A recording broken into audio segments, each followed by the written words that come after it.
അടിപൊളി ഇത്രയും സ്നേഹം ഇത്രയും ഉള്ള എനിക്ക് വളരെ ഇഷ്ടപ്പെട്ട ഒരു വ്യക്തിയാണ് മുഹമ്മദ് തലാൽ. അത് മാത്രമല്ല കുറെ വർഷങ്ങളായിട്ട് നല്ലോണം അറിയാം. ഇപ്പൊ അങ്കിൾ ആണെങ്കിൽ ഞാൻ ഇപ്പൊ ബ്രദേഴ്സാണ്. നിങ്ങൾക്ക് എല്ലാവർക്കും അറിയാം, ഈ നാട്ടിൽ തന്നെ അഭിമാനമാണ്. അത് ഇത്രയും നല്ലൊരു സ്നേഹം നിറഞ്ഞ ഒരു സ്ഥലത്ത്, അതും ഓണത്തിന്റെ സ്പെഷ്യലില് ഇത്രയും മഹത്തായ ഒരു തലാൽ സൂപ്പർ മാർക്കറ്റ് ഇവിടെ വരുമ്പോൾ തീർച്ചയായിട്ടും നിങ്ങൾക്ക് എല്ലാവരും അത് ഭയങ്കര സന്തോഷമുള്ള കാര്യമായിരിക്കും. എനിക്കും ഒരു 2 ആഴ്ച മുമ്പ് ഇതുപോലെ തന്നെ കുജേരയിലും അതിനു മുമ്പ് 1 വർഷം മുമ്പ് ഇൻഡസ്ട്രി വളരെ കുറേ നല്ല നല്ല സൂപ്പർ മാർക്കറ്റിലും ഹൈപ്പർ മാർക്കറ്റിലും എനിക്ക് തലാലിന്റെ ഒപ്പം ജോയിൻ ചെയ്ത് ഓപ്പണിംഗ് ചെയ്യാൻ പറ്റിയിട്ടുണ്ട്. വളരെ സന്തോഷമാണ്. കാരണം ഇവരുടെ ഫാമിലിയുടെ ഒരു പ്രത്യേകതയും so much to learn from them. അപ്പൊ എന്തായാലും ഓണത്തിന്റെ ഭാഗമായി ശ്രദ്ധിക്കുക. ഇവിടെ വന്ന് പറഞ്ഞ ഒരു മതി ഒരു ജനം, ഒരു മതം, ഒരു ദൈവം, അങ്ങനെ ഒക്കെ പറഞ്ഞ് സംസാരിക്കുകയും ചെയ്തു. അപ്പൊ എനിക്ക് പറയാനുള്ളത് എന്റെ ലൈഫിൽ അത് തന്നെയാണ്. എന്ത് കഷ്ടപ്പാടുകൾ ഉണ്ടായാലും എന്ത് വന്നാലും ഏറ്റവും ഞാൻ വളരെ അഭിമാനത്തോടെ പറയുന്നത് I am very proud to be Malayali. കാരണം കള്ളവുമില്ല ചതിയുമില്ല, അതാണല്ലോ ഓണത്തിന്റെ മെയിൻ പ്രത്യേകത. മതങ്ങളൊന്നുമില്ല. അപ്പൊ എനിക്ക് തോന്നുന്നത് ഏറ്റവും മോസ്റ്റ് ഇമ്പോർട്ടൻറ്റ് സ്റ്റേയിങ് ടുഗെദർ. അപ്പം എല്ലാവരും അങ്ങോട്ടും ഇങ്ങോട്ടും സ്നേഹിക്കുക.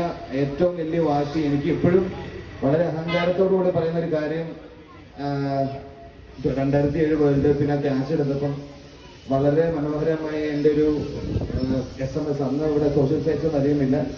അന്ന് പറഞ്ഞൊരു കാര്യം, മിസ്ബാ ഉൽ ഹഖ് എന്ന് പറഞ്ഞ പാകിസ്ഥാനിലെ ആള് മറന്നുപോയി ലോകത്തിലെ എല്ലാ കോർണറിലും ഒരു മലയാളി ഉണ്ടെന്നുള്ളത്.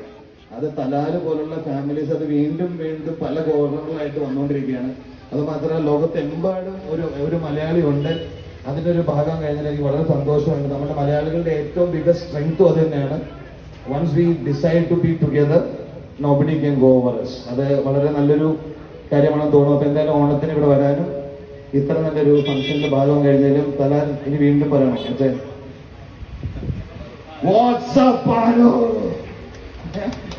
രഞ്ജിനി ചേച്ചിയൊക്കെ പറയും, എന്താ ഒരു അനക്കില്ലല്ലോ, എവിടെ ഒച്ച, എവിടെ കയ്യടി, എവിടെ? കേക്കട്ടെ. തലാൽ സൂപ്പർ മാർക്കറ്റ് എനിക്കല്ല, എല്ലാവർക്കും ഒരു ടെണ്ടുൽക്കറിന് ഇഷ്ടമുള്ള എത്ര പേരുണ്ട് ഇവിടെ? ടെണ്ടുൽക്കറിന് ഇഷ്ടമുള്ളവർ കൈയടിച്ച്. ടെണ്ടുൽക്കറിന് ഇഷ്ടമുള്ളവര്, വിരാട് കോഹ്ലി ഇഷ്ടമുള്ളവരൊക്കെ ആരാണ്? ആണോ? അപ്പൊ ശ്രീശാന്തിന് ഇഷ്ടമുള്ള കൈയടിച്ച്. ശ്രീശാന്തിന് ഇഷ്ടമുള്ളത് അത് മതി. സ്വന്തം എന്തായാലും ഒരു കാര്യം കൂടെ പറയാനുണ്ട്. എല്ലാവരും ഇപ്പൊ സോഷ്യൽ മീഡിയയുടെ ഒക്കെ സമയാസരിക്ക് എല്ലാവരും ഇങ്ങനെ പല രീതിയിൽ ഫോളോ ചെയ്യണം. ഏതൊക്കെ സൈറ്റിൽ ചെയ്യാൻ പറ്റുമോ ഫോളോ ചെയ്യണം. മാക്സിമം നമ്മൾ ചെയ്യാൻ. കാരണം ഇപ്പൊ എല്ലാവരും പറയണത് പേരെന്താണ്? ഞാൻ പറയും ശ്രീശാന്താണ്. ഇപ്പൊ എന്താണ് ചെയ്യണം? ഞാൻ പറയും ഇപ്പൊ റിട്ടയർഡാണ്. റിട്ടയർഡോ? റിട്ടയർ ഇത്ര പെട്ടെന്നായോ? ഞാൻ പറയും ക്രിക്കറ്റ് ഫാസ്റ്റ് ബോളറൊക്കെ ആയിരുന്നു. ഇപ്പൊ എന്താ പരിപാടി? എന്റെ പ്രത്യേകിച്ച് പരിപാടി തന്നെ റിട്ടയർഡാണ്. റിട്ടയർഡോ? വീണ്ടും പലരും ചോദിക്കുന്നത്. അപ്പൊ ഞാൻ പറഞ്ഞു, ഞാൻ 2 വേൾഡ് കപ്പ് ഇന്ത്യക്ക് വേണ്ടി കളിച്ച് ജയിക്കാൻ പറ്റുള്ളൂ. വേൾഡ് കപ്പോ?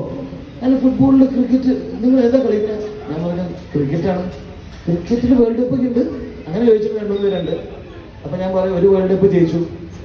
അപ്പൊ ഞാൻ പറഞ്ഞു ഇല്ല, ഒരു വേൾഡ് കപ്പ് അല്ല, ലോകത്തിലെ ആകെ ഇന്ത്യയിൽ ഒരൊറ്റ ഫാസ്റ്റ് ബോളറേ ഉള്ളൂ, ഒരു മലയാളി.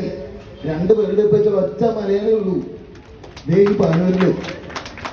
അപ്പൊ വളരെ നന്ദിയുണ്ട് കേട്ടോ. അതുകൊണ്ട് എനിക്ക് പറയാനുള്ള എല്ലാ യങ്സ്റ്റേഴ്സിനോടും നിങ്ങളുടെ എല്ലാവരോടും പറയാനുള്ളത്, എന്തൊരു ഡ്രീം ഉണ്ടെങ്കിലും എല്ലാ സെലിബ്രിറ്റീസ് രീതിയിൽ പറയുന്നില്ല, ഒരു അനിയൻ അല്ലെങ്കിൽ ചേട്ടൻ അല്ലെങ്കിൽ കൂട്ടുകാരൻ എന്ന രീതിയിൽ പറയാം, ജസ്റ്റ് കീപ് ബിലീവിങ് ഇറ്റ്. അത് ഒരിക്കലും ഡോണ്ട് എവർ തിങ്ക്. ഞാൻ കാക്കൂർ എന്ന് പറഞ്ഞ ഒരു ചെറിയൊരു നാട്ടിൽ നിന്നാണ്, പിറവം കാക്കൂർ എറണാകുളത്ത്. അപ്പൊ അവിടെ നിന്ന് എനിക്ക് 2 വേൾഡ് കപ്പ് ജയിക്കാൻ പറ്റുമെങ്കിൽ തീർച്ചയായിട്ടും ഇവിടെയുള്ള കുട്ടികൾക്കും ഏതൊരു പ്രൊഫഷനിലും, ആക്ടിങ് ആണെങ്കിലും സിംഗിങ് ആണെങ്കിലും എന്താണെങ്കിലും, cricket, sports, any sports, you can achieve greatness. ഇതുപോലെ തന്നെ തലാൽ സൂപ്പർ മാർക്കറ്റ്സ് പല രീതിയിൽ ഫ്യൂച്ചറിൽ വരുമ്പോൾ പാനൂരിൽ തന്നെ ഏതെങ്കിലും ഒരു സൂപ്പർ താരം അത് ഉദ്ഘാടനം ചെയ്യട്ടെ എന്ന് പ്രാർത്ഥിച്ചുകൊണ്ട് ഞാൻ ഇത് വാക്കുകൾ നിർത്തുന്നു. Happy Onam once again and keep. മറക്കണ്ട, ഫേസ്ബുക്ക്, ഇൻസ്റ്റാഗ്രാം ഫോളോ ചെയ്യുക. Thank you very much. വളരെയധികം നന്ദി. സോ പാനൂരുകാരുടെ ഒരു സ്നേഹം ശ്രീശാന്ത് എന്ന നല്ല ഒരു കൈയിലൂടെ നമുക്ക് അറിയിക്കാം. പ്ലീസ് നല്ലൊരു പടക്കം കൊടുത്ത